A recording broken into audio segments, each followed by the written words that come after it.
नमस्कार बच्चों, मिशन हिंदी पर आपका स्वागत है। बच्चों, आज हम पढ़ेंगे सेशन 2020-21 के न्यू पैटर्न पर आधारित पाठ राम लक्ष्मण परशुराम संवाद के प्रश्न और उत्तर, जो अधिकतर एमसीक्यू फॉर्म में हैं। तो चलिए पढ़ते हैं प्रश्न नंबर 1, जो कि 5 मार्क्स का होगा। निम्नलिखित काव्यांश के आधार पर पूछे गए बहुविकल्पीय प्रश्नों के उत्तर लिखिए। तो पहले हम काव्यांश को ध्यान से पढ़ लेते हैं। नाथ शंभुधनु भंज निहारा, होई केहू एक दास तुम्हारा। आयसु कहा कही किन मोही, सुन रिसाई बोले कोही। सेवकू सो जो करे सेवकाई, अरि करनी जो करे करी लड़ाई। सनहु राम जय शिवधनु तोरा, सहस बाहुसम रिपु मोरा।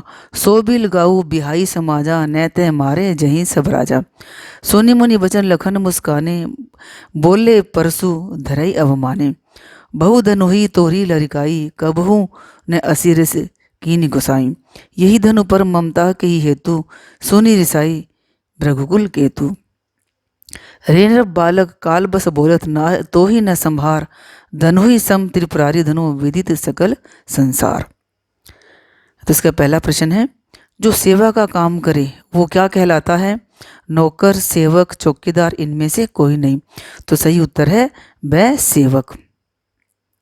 नंबर 2, शिवजी के धनुष को तोड़ने वाले को परशुराम किसके समान अपना शत्रु समझते थे? रावण के समान, सहस्त्रबाहु के समान, मारीच के समान, मेघनाद के समान। तो सही उत्तर क्या है? ब सहस्त्रबाहु के समान।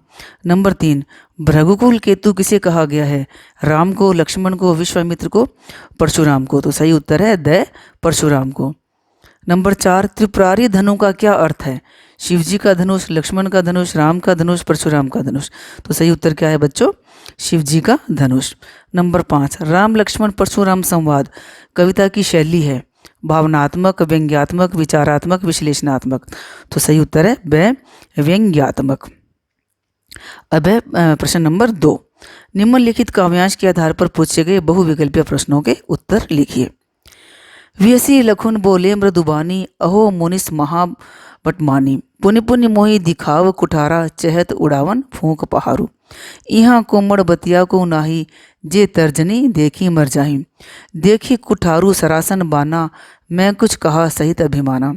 भृगुसुत समुझी जनेऊ बिलोकी, जो कुछ कहू सो सहोरिस रोकी। सुर मही सुर हरिजन रुगाई, हमरे कुल इन पर सुराई। बंधे पाप अब कीरति हारे, मारतो पाप परे तुम्हारे। कोटि कुलिसम वचन तुम्हारा, व्यर्थ धरो धनु कुठारा। जो बिलोकी अनुचित कहू, क्षमो महामुनि धीर। सुनी सरोस भृगुवंश मुनि, बोले गिरा गंभीर। तो इसका पहला प्रश्न है, चहत उड़ावन फूंकी पहारू पंक्ति का क्या अर्थ है?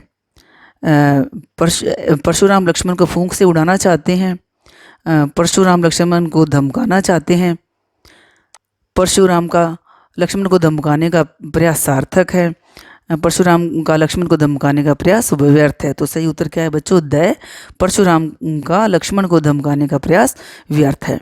नंबर 2, कुम्हड़ बतिया का क्या अर्थ है? बहुत वीर, बहुत कमजोर, बहुत मजबूत या बहुत मजबूर। तो सही उत्तर है ब बहुत कमजोर। नंबर 3, परशुराम किस वंश से संबंध रखते थे? रघुवंश, भृगुवंश, कुरुवंश, यदुवंश। तो सही उत्तर क्या है? ब भृगुवंश। प्रश्न नंबर 4, लक्ष्मण ब्राह्मण से युद्ध करना क्यों उचित नहीं मानते?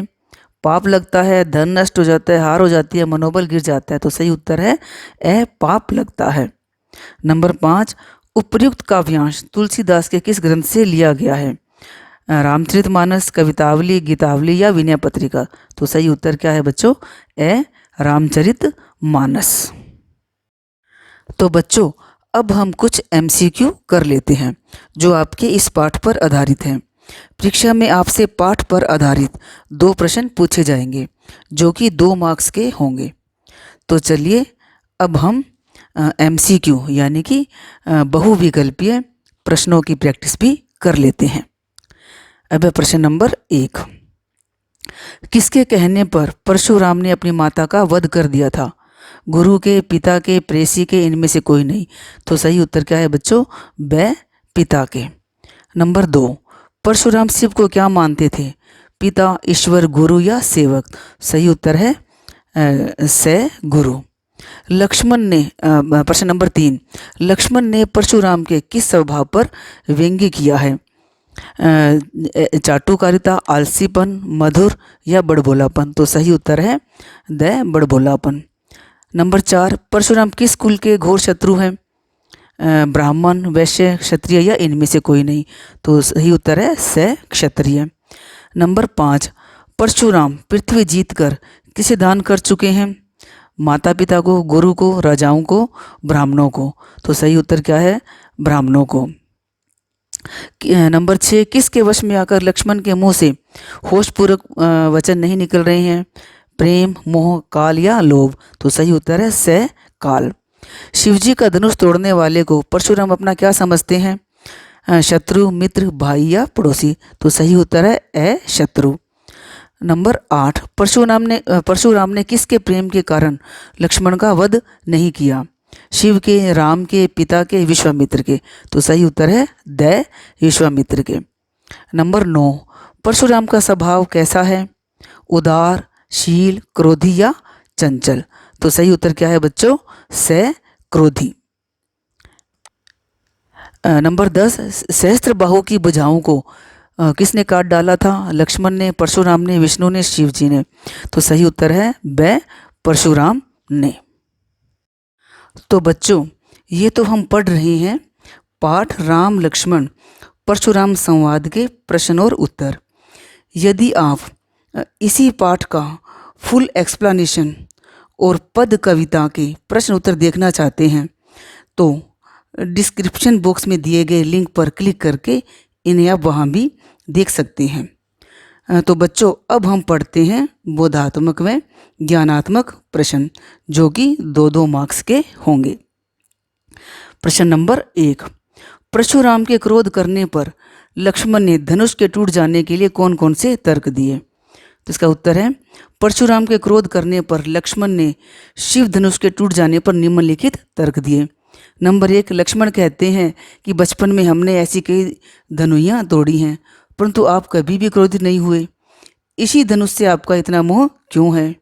नंबर 2, मुझे तो यह धनुष भी और धनुषों के जैसा ही साधारण लगा। नंबर 3, श्री राम ने उस धनुष को नया समझकर उठाने का प्रयास किया था लेकिन वह धनुष इतना कमज़ोर व पुराना था कि श्री राम के हाथ लगते ही खुद ब खुद टूट गया। और नंबर 4, इस धनुष के टूट जाने से मुझे तो कोई लाभ या हानि नज़र नहीं आती। प्रश्न नंबर 2, परशुराम के क्रोध करने पर राम और लक्ष्मण जी की जो प्रतिक्रियाएं हुई उनके आधार पर दोनों के स्वभाव की विशेषताएं अपने शब्दों में लिखिए। तो उत्तर, भगवान श्री राम मर्यादा, विनम्रता, धैर्य व सहनशीलता के प्रतीक हैं जो सदैव बड़ों का आदर व सम्मान करते थे। इसलिए उन्होंने धनुष के टूट जाने से क्रोधित हुए परशुराम को शांत करने का प्रयास किया और विनम्र निवेदन कर परशुराम से कहा कि धनुष तोड़ने वाला आपका ही कोई एक दास होगा। श्री राम मृदुभाषी थे, वो अपनी शीतल वाणी से परशुराम के क्रोध को शांत करने का प्रयास करते रहे। दूसरी ओर लक्ष्मण का स्वभाव श्री राम के बिल्कुल विपरीत था। जहाँ राम शांत व विनम्र थे वहीं लक्ष्मण का स्वभाव उग्र एवं उदंड था। वे परशुराम से कहते हैं कि एक मामूली धनुष के टूट जाने से इतना नाराज होने की कोई आवश्यकता नहीं है। वो परशुराम पर लगातार व्यंग्य करते रहे जिसने परशुराम के क्रोध अग्नि को बढ़ाने में घी का काम किया। वो परशुराम जी की हर बात का अपने तर्कों के द्वारा विरोध करते रहे और उनके क्रोध को अनुचित ठहराते रहे। प्रश्न नंबर 3, परशुराम के अनुसार लक्ष्मण क्या भूल कर रहे हैं? उनकी भूल का परशुराम ने क्या कारण बताया? तो उत्तर है, परशुराम के अनुसार लक्ष्मण संसार की सभी धनुष को एक समान समझने की भूल कर रहे थे जबकि शिवजी का यह धनुष सारे संसार में प्रसिद्ध है। लक्ष्मण की इस भूल का कारण परशुराम यह मानते हैं कि लक्ष्मण काल के वश में होने से ऐसा कह रहा है। प्रश्न नंबर 4, परशुराम ने अपने विषय में सभा में क्या क्या कहा? निम्न पद्यांश के आधार पर लिखिए।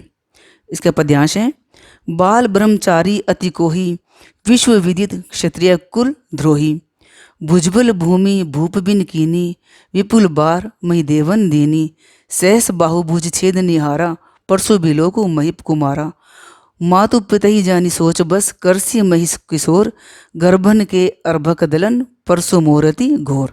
तो इसका उत्तर है, परशुराम जी ने अपने विषय में सभा में कहा कि वो बाल ब्रह्मचारी हैं और अत्यंत क्रोधी स्वभाव के भी हैं। उन्होंने कई बार इस धरती से क्षत्रियों का नाश कर सारी भूमि ब्राह्मणों को दान कर दी है। वो कहते हैं कि उन्हें भगवान शिव का वरदान प्राप्त है और उन्होंने सहस्त्र बाहु की भुजाओं को इसी फरसे से काटा था। इसलिए हे लक्ष्मण, तुम मेरे इस फरसे को गौर से देख लो और अपने माता पिता की असहनीय पीड़ा की चिंता करो, क्योंकि उनके फरसे की गर्जना सुनकर गर्भवती स्त्रियों का गर्भ भी गिर जाता है। प्रश्न नंबर 5, लक्ष्मण ने वीर योद्धा की क्या क्या विशेषताएं बताई हैं? तो उत्तर है, लक्ष्मण ने वीर योद्धा की निम्नलिखित विशेषताएं बताई हैं। नंबर 1, वीर योद्धा शांत, विनम्र, धैर्यवान एवं साहसी होते हैं, लेकिन अहंकारी नहीं होते। नंबर 2, वीर कभी भी अपनी प्रशंसा स्वयं नहीं करते, बल्कि दूसरे लोग उनकी वीरता की प्रशंसा करते हैं। नंबर 3, वीर सदैव दूसरों का आदर व सम्मान करते हैं। नंबर 4, वीर कभी भी अपनी वीरता पर अभिमान नहीं करते हैं और युद्ध भूमि में शत्रु के सामने अपनी वीरता का बखान करने के बजाय युद्ध में वीरता दिखाते हैं। प्रश्न नंबर 6, साहस और शक्ति के साथ विनम्रता हो तो बेहतर है। इस कथन पर अपने विचार लिखिए। तो इसका उत्तर है, व्यक्ति को जीवन में आगे बढ़ने के लिए हर कदम पर साहस और शक्ति की आवश्यकता होती है, लेकिन अगर व्यक्ति के अंदर साहस और शक्ति के साथ साथ विनम्रता भी हो तो इससे अच्छी और कोई बात हो ही नहीं सकती, क्योंकि विनम्रता हमें धैर्यवान, सहनशील और लोकप्रिय बनाती है।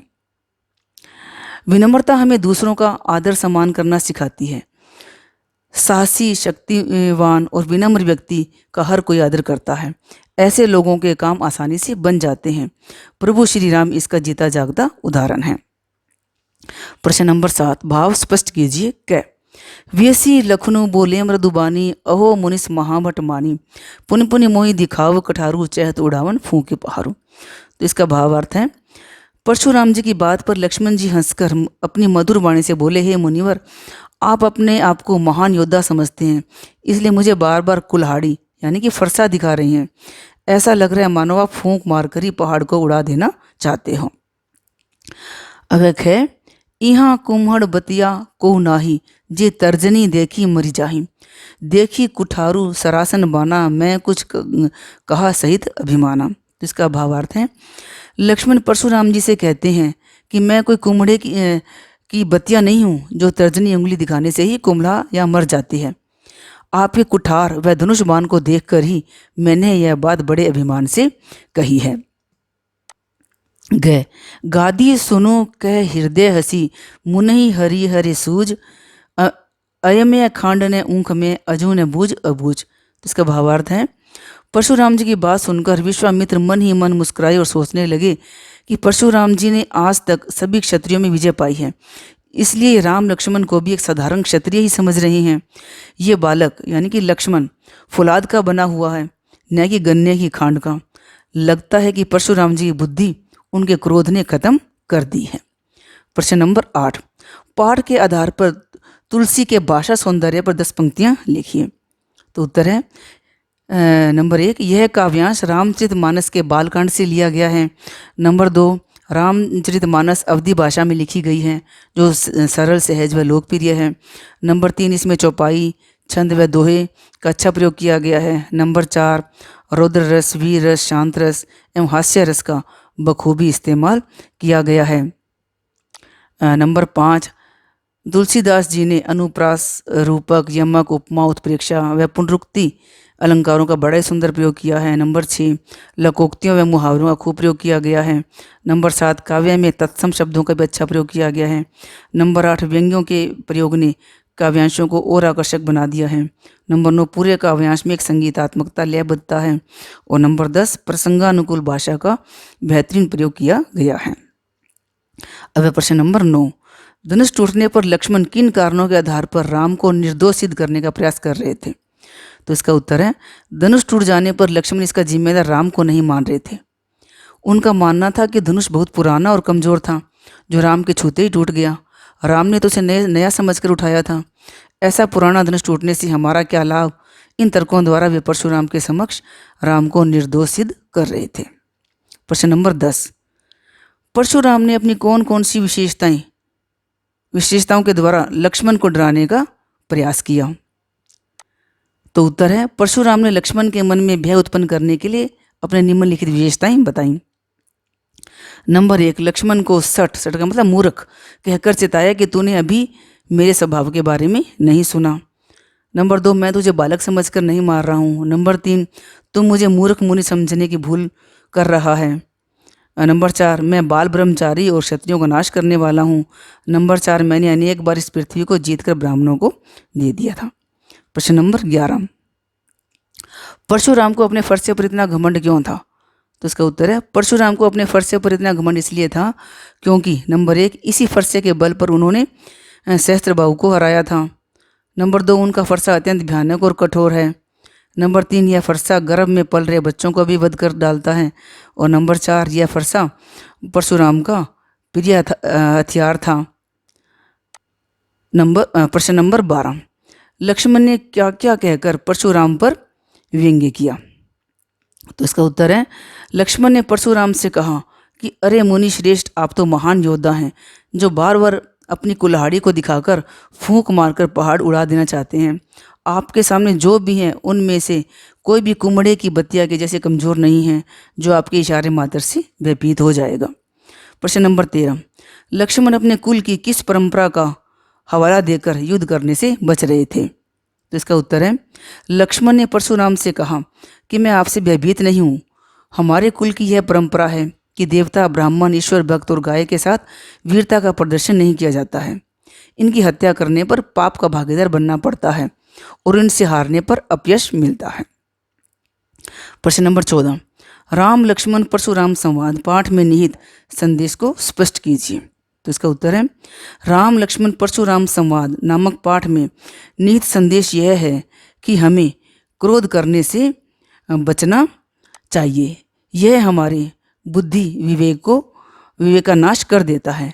हमें सदैव विनम्र, शांत एवं कोमल व्यवहार करना चाहिए। तो बच्चों, न्यू पैटर्न पर आधारित अगले सारे चैप्टर और ग्रामर के नए नए वीडियो देखने के लिए मेरे चैनल मिशन हिंदी को सब्सक्राइब, लाइक और शेयर करना न भूलें। धन्यवाद।